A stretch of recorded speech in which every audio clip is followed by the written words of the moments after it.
Welcome to movie break. ആദ്യമായിട്ടാണ് ഒരു cinema കണ്ടു കഴിഞ്ഞ് 24 ഹവേഴ്സിനുള്ള വീഡിയോ അപ്ലോഡ് ചെയ്യുന്നത്.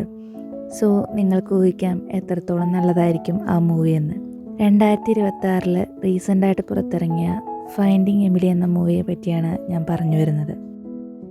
കുറേ നാളുകൾക്ക് ശേഷം ഒരു ക്യൂട്ട് റോംകോം മൂവി കണ്ടതിൻ്റെ സന്തോഷത്തിലാണ് ഞാനുള്ളത്. ആൻഡ് ഇതിൽ അഭിനയിച്ചിരിക്കുന്ന ഓരോ ക്യാരക്ടേഴ്സും സോ ഗുഡ്.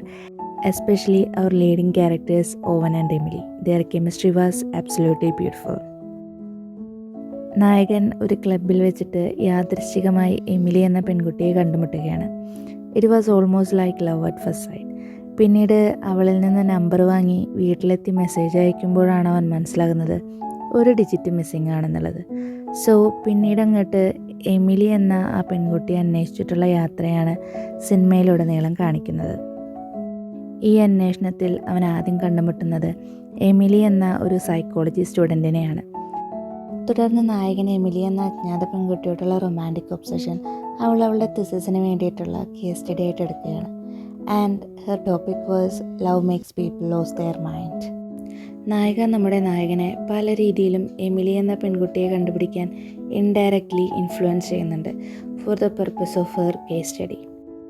അതേ തുടർന്ന് നായകൻ ആ യൂണിവേഴ്സിറ്റിയിലുള്ള 300-ലധികം എമിലി എന്ന പേരുള്ള പെൺകുട്ടികൾക്ക് മെയിൽ അയക്കുകയാണ്. പിന്നീട് അതേ തുടർന്നുണ്ടാകുന്ന വിവിധങ്ങളായ പ്രശ്നങ്ങളാണ് സിനിമയിലുടനീളം കാണിക്കുന്നത്. സിനിമയുടെ അവസാനം എമിലി എന്ന അജ്ഞാത പെൺകുട്ടിയെ അവൻ കണ്ടെത്തുമോ ഇല്ലയോ എന്നൊക്കെ നിങ്ങൾ സിനിമ കണ്ട് തന്നെ അറിയുക. തുടക്കത്തിൽ പറഞ്ഞതുപോലെ നായകൻ്റെയും നായികയുടെയും പെർഫോമൻസ് എടുത്തു പറയേണ്ടതാണ്. എസ്പെഷ്യലി അവർ male lead Owen. He is like a puppy.